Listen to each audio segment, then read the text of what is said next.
always thought I'd know when my marriage was over, that there would be some grand moment, a huge fight, a dramatic revelation. But when it actually happened, it was quiet, almost too quiet. Just the sound of her heels clicking against the hardwood floor, her hand gripping the doorknob, and my own voice, calm but final. "Go ahead," I told her. "But the second you walk out that door, our marriage is over. Don't even think about coming back." She hesitated, just for a second. Maybe she expected me to take it back, run after her to fight for her the way I had so many times before. But I didn't move. I was done for months. I had been drowning in doubt, in late-night whispers and excuses that didn't add up. The way she started dressing differently, staying out later, her phone suddenly glued to her hand. I told myself I was overthinking, that I was being insecure, that she was just busy. But deep down I knew the moment she pulled away when I reached for her hand, the way her eyes darted away when I asked where she'd bleed. In the hallway, she said, "I love you," as if she was reciting lines from a script she no longer believed in. And tonight all of those doubts crashed down around me. She had dressed up more than usual. That short red dress I hadn't seen in years, the one she used to wear on our date nights. But she wasn't wearing it for me. "I'm going out," she had said casually, grabbing her purse. Something inside me snapped where I asked.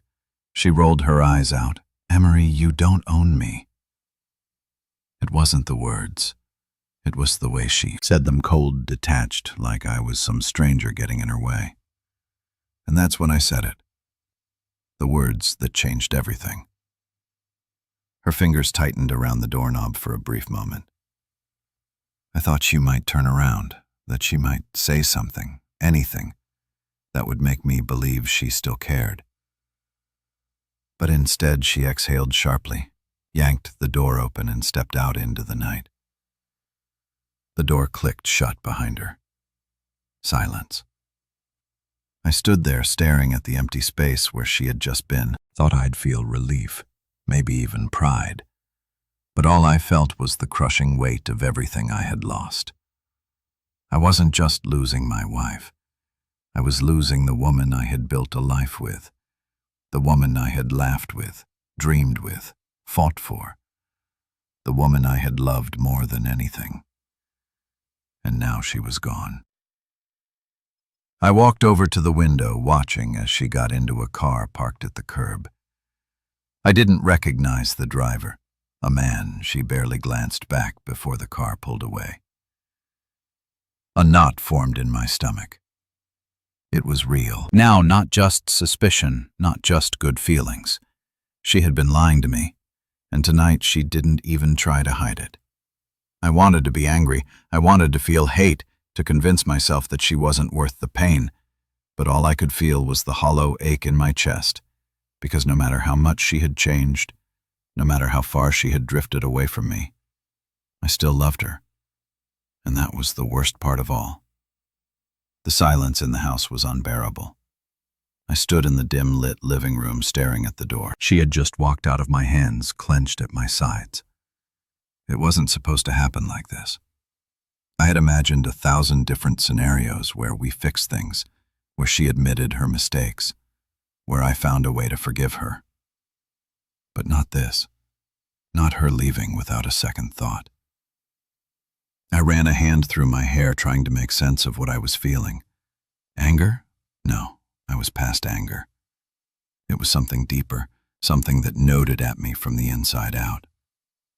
I turned and looked around the house, our house. The place we had built together over the years, the framed photos on the wall, the worn couch where we used to cuddle on movie nights, the dining table where we had once talked for hours over cheap takeout. It was all still here, but it didn't feel like home anymore. It felt like a tomb. I walked over to the table where her half-empty wine glass still sat next to mine. I picked it up, staring at the lipstick stain on the rim. It was the same shade she had worn tonight, the one she only used for special occasions, but I wasn't the occasion anymore. I exhaled slowly and put the glass down. My hands were shaking. I needed air. Grabbing my jacket, I stepped outside onto the porch. The night was cool, the streetlights casting long shadows on the pavement. I glanced down the road, half expecting to see her car parked at the end of the block, her silhouette hesitating in the driver's seat. But she was gone, just like that. I sat down on the porch steps, staring at the empty street. I tried to process everything, but my mind was a mess. Mess of memories and questions I'd never get answers to. Had it always been this way? Had she been slipping away from me for years and I had just refused to see it? Or had she never really been mine to begin with? A sudden wave of exhaustion hit me, not just physical, but something deeper, like my entire body was weighed down by the gravity of what had just happened. I leaned forward, resting my elbows on my knees, and let out a slow, unsteady breath. I thought about calling someone, maybe a friend, maybe my brother, but what would I even say? Hey, she left me. Turns out I was just a placeholder until she found something better. No, I didn't want sympathy. I didn't want empty reassurances that I'd be okay. Because right now I wasn't okay, and I wasn't sure when I would be. I stayed outside for what felt like hours, listening to the distant hum of the city, the occasional car passing by, the rustling of leaves in the wind. Eventually the cold crept into my bones and I forced myself to stand up and go back inside. The house was still as empty as before. I walked through the hallway past our wedding photo. I hesitated, staring at it. The version of us in that picture felt like a different lifetime. Two people who had once promised forever, oblivious to the fact that forever had an expiration date. I reached up and took the frame off the wall, and for the first time that night, I let myself feel everything. The betrayal, the loss, the unbearable loneliness. I didn't cry. I just stood there holding the past in my hands as the weight of reality settled deep into my chest. The morning light crept in through the blinds, casting dull streaks across the room. I barely noticed. I hadn't slept. I don't even remember lying down. Everything felt off. The house was too still, too quiet. It was the kind of silence that pressed down on you, making you hyper-aware of just how alone you really were. I sat on the edge of the bed, my head heavy, my thoughts tangled. Her side of the bed was untouched. She hadn't come back. I don't know why I had expected her to.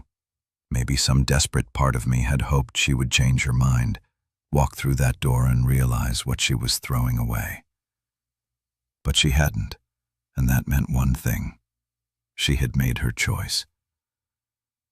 I forced myself up and walked into the bathroom. The mirror showed exactly what I felt. A hollowed-out man staring back at me, his eyes bloodshot, his jaw clenched tight. I turned on the sink and splashed cold water on my face, but it didn't wash away anything. The heaviness stayed. I walked into the kitchen, and that's when I saw it. Her coffee mug. She had left it in the sink. A small thing, meaningless to anyone else. But to me it was a gut punch. She had been here just hours ago, living her life as if nothing had changed, like I didn't even matter. I picked up the mug and stared at it, my grip tightening. It was one of those cheesy his and hers sets we had bought on a trip years ago. Mine was still in the cabinet. Hers was here, abandoned like everything else in our life. Marriage. I wanted to throw it, to shatter it against the wall, but I didn't. Instead, I placed it down gently, like I was setting down the last piece of a life that had already crumbled. And then the reality of it all hit me. This wasn't just a bad night. This wasn't just a fight that we could fix. She was gone. She had walked out that door, stepped into someone else's car, and made it clear that I was no longer a part of her world. I had spent years loving her, trusting her, fighting for her, only to realize she had checked out long before she ever left, and the worst part, she hadn't even looked back. I let out a slow breath and ran a hand through my hair. I needed to get out of the house. Staying here surrounded by memories was suffocating me. So I grabbed my keys and left. The city was alive, but I wasn't. I drove without thinking, passing familiar streets, familiar places. The coffee shop we used to go to on Sunday mornings. The park where we had our first real conversation about the future. The restaurant where I had proposed, where she had laughed through happy tears and said yes. I kept driving. I didn't know where I was going, I just knew I couldn't be home. Eventually, I pulled into a parking lot near the pier. The ocean stretched out before me, endless and indifferent. I stepped out of the car and walked toward the railing, leaning against it as the waves crashed below. The wind was sharp, biting at my skin, but I welcomed the sting. It reminded me I was still here, still breathing. I reached into my pocket and pulled out my wedding ring. I turned it over between my fingers, watching how the sunlight caught the metal. This little thing had once me. Everything. A promise. A forever. Now it was just another piece of the past. I gripped it tight in my palm, my knuckles white, and for the first time since she left, I felt something other than pain. I felt clarity. She had made her choice. Now it was time for me to make mine. The ocean stretched endlessly before me, the waves crashing against the pier, indifferent to my father's pain. I had been standing there for what felt like hours, gripping, my wedding ring so tightly that the metal left an imprint in my palm. I don't know what I was waiting for. Closure, some kind of epiphany. Or maybe I just wanted to feel something other than this hollow emptiness that had been growing inside me since she walked out. But nothing came, just the wind, the sound of distant seagulls and the low murmur of people passing by, oblivious to the fact that my entire world had just fallen apart. Took a deep breath, forcing my fingers to relax.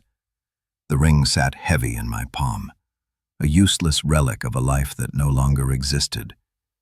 I could toss it into the water, watch it disappear beneath the waves. But that felt too easy. She had walked away without looking back, but I needed to know why.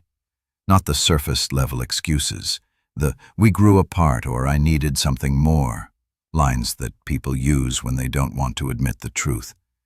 I needed the real reason. So I slid the ring back into my pocket, turned on my heel and walked back to my car. I wasn't done yet. The house was quiet when I returned. I don't know what I expected. Maybe for her to come back acting like nothing had happened. Maybe a note explaining everything. But there was nothing, just silence. I walked through the house, my footsteps echoing against the hardwood floors. It felt foreign now, like I was trespassing in my own life. And then I saw it, her laptop sitting on the kitchen counter, screen still glowing. She never left her laptop unlocked, never. But in her rush to leave, she must have forgotten. I hesitated. I knew this was a line I couldn't uncross. If I opened that laptop, I would find answers. But I had to be sure I was ready for them. I exhaled, reached for the device and lifted the screen. It took less than 10 seconds for my entire world to shatter. Her messages were open, hundreds of them, and not just with one person. My stomach turned as I scrolled different names, different conversations, all playing out like a twisted highlight reel of her double life. Some of them were new, some went back years. She had never been mine to begin with. I clenched my jaw, forcing myself to keep reading. I can't believe he still hasn't figured it out. It's just so easy with him. He's too trusting. I swear sometimes I feel bad, but then I remember how boring he is. My vision blurred. Boring. That's what I was to her. Not a husband, not a partner, just a placeholder, someone to come home to when she needed stability, when she needed a safety net. But the moment she got bored, she went looking for something better. I clicked on one of the conversations at random. It was with someone named Nathan. "Tonight's the night." She had messaged him just a few hours ago. "I'm finally doing it, Nathan, for real. No more going back. Her, no more. He won't even fight me on it. Heck, too weak." I slammed the laptop shut so hard that the sound echoed through the house. My breath came in sharp, uneven gasps. She had planned this. She had walked out that door, not in the heat of the moment, not because of an argument, but because she had been orchestrating this for months, and she had known I wouldn't stop her because in her mind I was weak. I gritted my teeth, shoving the laptop away from me. My hands were trembling. I had spent years loving someone who had never respected me, never valued me, and for what? For her to mock me behind my back, to tell her lovers that I was boring. Something inside me shifted. This wasn't heartbreak anymore. This wasn't grief. This was something else, something I had never felt before. I stood there for a long time, staring at the laptop like it was a weapon I had just used on myself. Then I picked it up, carried it outside, and dropped it into the trash. I was done looking for answers now. It was time to decide what came next. The moment her laptop hit the bottom of the trash bin, something in me shifted. It wasn't relief. It wasn't even satisfaction. Just a strange, eerie stillness, like I had finally closed a book I never wanted to read in the first place. But now, standing in the cold morning air, I realized something terrifying. I had no idea who I was without her.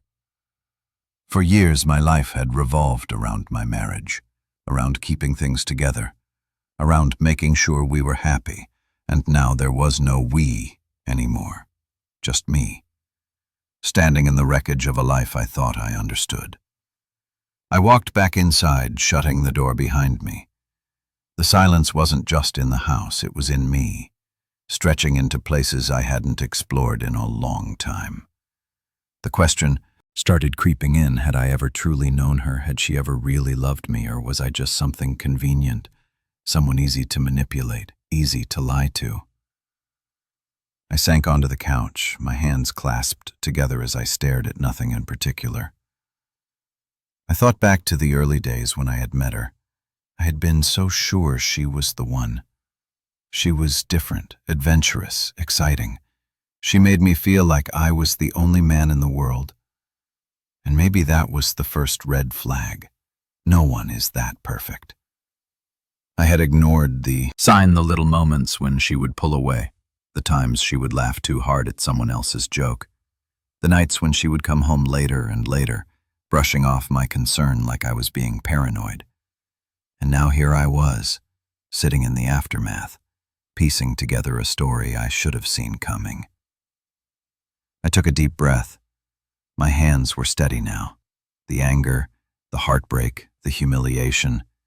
It was all still there, but underneath it something else was growing. Clarity. She had spent years lying to me, mocking me behind my back, planning her escapee like I was nothing more than a cage she needed to break free from. But she wasn't here anymore. And for the first time in a long time, I was free too. The first thing I did was strip the house of her. I started in the bedroom. Her clothes were still hanging in the closet, her perfume bottles lined up on the dresser. It made my stomach turn.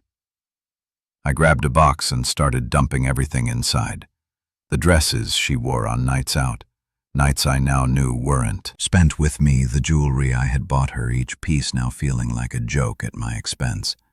The framed photos of us, each one a leave, frozen in time. By the time I was done, the room looked different, lighter. I moved through the house doing the same thing. The bathroom, the living room, the kitchen. Every space had pieces of her, pieces that no longer belonged. By the time I finished, I had 4 full boxes sitting by the front door. And then I did something I never thought I would. I grabbed my phone, found her number, and texted her, "Your things are packed. Come get them today or they're going to charity." I stared at the message for a long moment before hitting send. No anger, no begging, just facts. I set my phone down and leaned back against the couch, exhaling for the first time in weeks. I felt like I was in control, and it felt good. I didn't hear from her for hours. I didn't expect to, but when my phone finally buzzed, I glanced at the screen and felt something strange. I wasn't nervous. I wasn't anxious. I just didn't care. Her message was short. "I'll be by tonight." That was it. No apology, no excuses. Of course not. I locked my phone and leaned my head back against the couch, staring up at the ceiling. This was the last time I would see her, and for once I wasn't the one losing something. She was. And that thought, that made me smile for the first time in a long, long time. Evening crept in, stretching long shadows across the floor. The house, stripped of her presence, felt different. Lighter, yes, but also strangely hollow, like a stage after the play has ended where the actors have left and all that remains is silence. I sat in the armchair near the front window, waiting. She had said she'd be here tonight. I knew she would come, not because she wanted to see me. No, that part of our story was done. She was coming for her things, for the pieces of herself I had ripped from our shared life. A part of me wondered how she'd act. Would she be cold, dismissive? Would she try to justify what she had done as if her betrayal could ever be explained away? Or would she be indifferent because in her mind I had never been a real loss to begin with? I had spent too long obsessing over that answer. Tonight I'd finally find out. The knock came at exactly 8:14 p.m., sharp 2 quick raps against the door. I didn't rush to open it. Let her wait. When I finally turned the handle, I was met with a face I barely recognized. She looked different. Not physically, she was still the same woman I had married, the same woman I had loved. But there was something in her eyes, something detached, as if she had already removed herself from this moment before it even began. She wasn't nervous, she wasn't ashamed, she wasn't anything. "Hey," she said, like this was just another night. Like we were still two people who belonged in each other's lives. I didn't respond. I just stepped aside and let her in. She walked past me without hesitation, her heels clicking against the floor. I could smell her perfume, familiar but suddenly foreign, like it no longer belonged here. She spotted the boxes immediately, so she said, exhaling, "This is it, huh?" I folded my arms. "You tell me." She turned to face me then, really looking at me for the first time. And I saw it, the realization. I wasn't the man she thought I was. I wasn't the broken, desperate husband she had left behind. I had changed. And she wasn't expecting that. Her lips parted slightly, but no words came. I could see it in her expression. The tiny licker of doubt, like she had miscalculated something. Like she had thought she held all the power in this situation, but was now starting to realize she didn't. And for the first time, I was the one who felt indifferent. "Everything's there," I said, nodding toward the boxes. "Take what you want and go." She blinked, as if she was waiting for something more, an argument, a fight, some display of emotion. But I had none left to give. She crouched down, opening the first box. I watched as her fingers traced over items, clothes, books, pieces of jewelry I had once picked out for her. She didn't look up, but I could hear it in the way she sighed. Something was shifting inside her, too. She pulled out a framed photo of us, one of the few I hadn't thrown away. I had left it there on purpose, a test maybe. She stared at it, For a long moment, her fingers tightening around the frame, and then softly. I didn't want it to end like this. I let out a quiet laugh, not cruel, not angry, just amused. Funny, I said, because you sure made it easy. She closed her eyes for a second, her jaw tightening. Emery Io, no. My voice was steady, firm. You don't get to do that. You don't get to explain it away. She swallowed, shifting uncomfortably. For the first time all night, she seemed uncertain. And I realized something right then.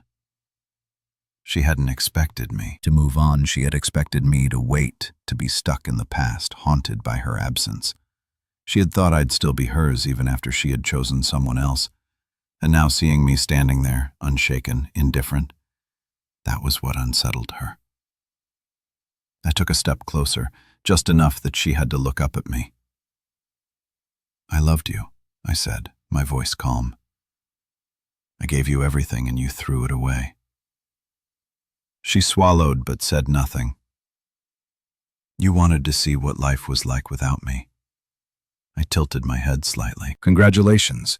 Now you get to find out. Something flickered in her eyes, then regret. No, not quite, but something.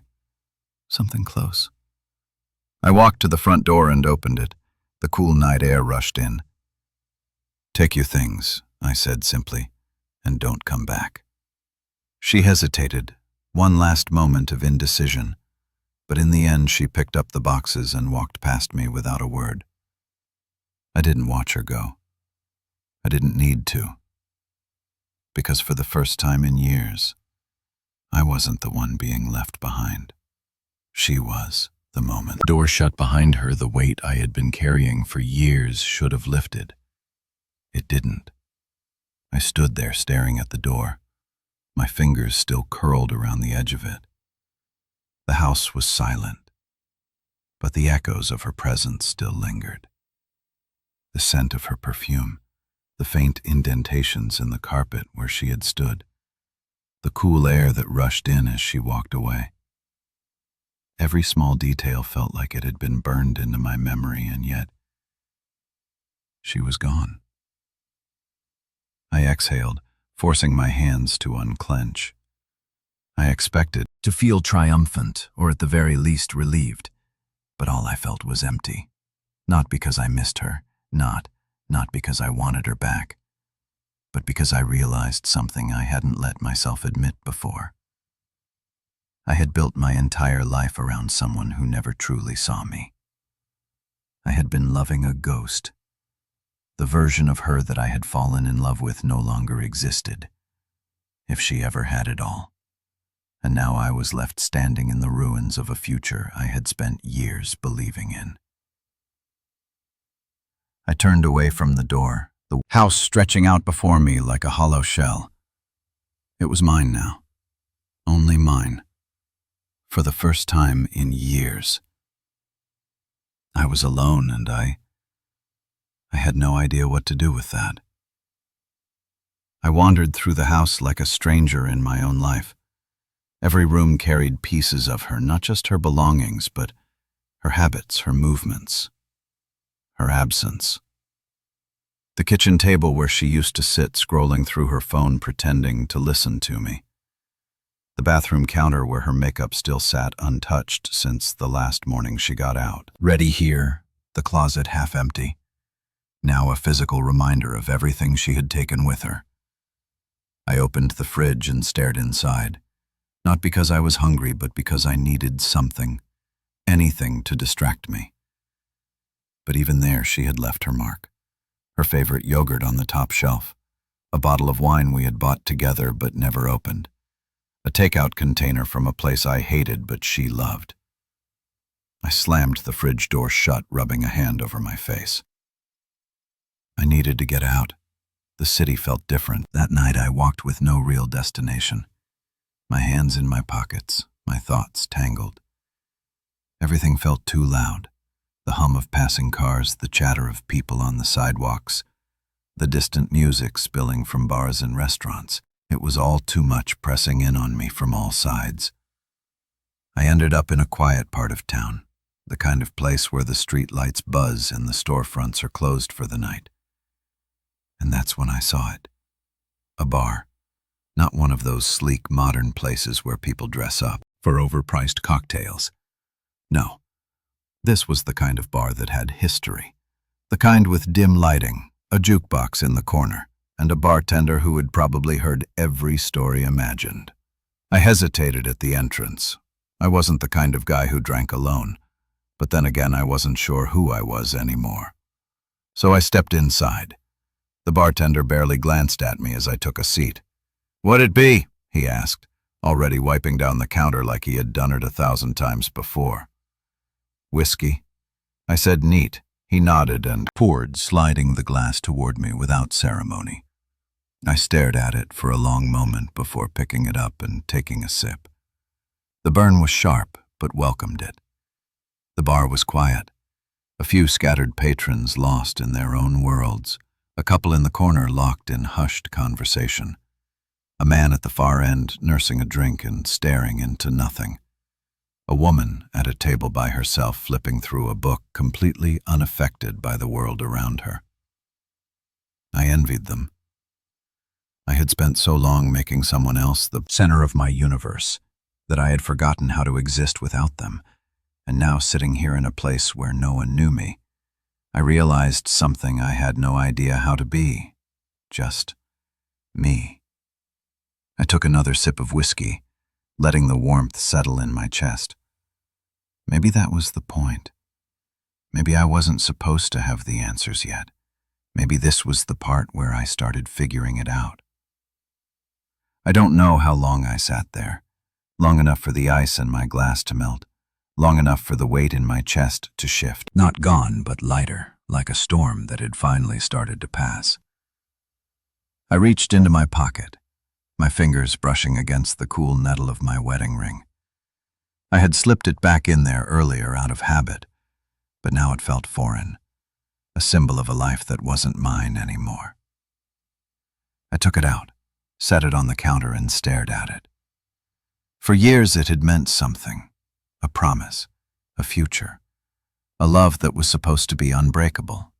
But now it was just a ring. The bartender glanced at it, then at me.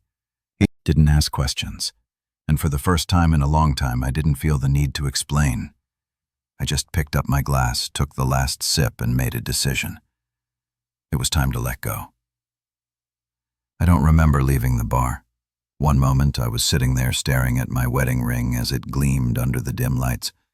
The next I was outside, standing on the sidewalk, the cool night air pressing against my skin. The ring was no longer in my pocket. I had left it behind. I didn't need it anymore. The streets were quieter now. The hum of the city had dead, leaving only the distant sound of passing cars and the occasional murmur of people heading home. And for the first time in a long time, I wasn't carrying her with me. She was gone.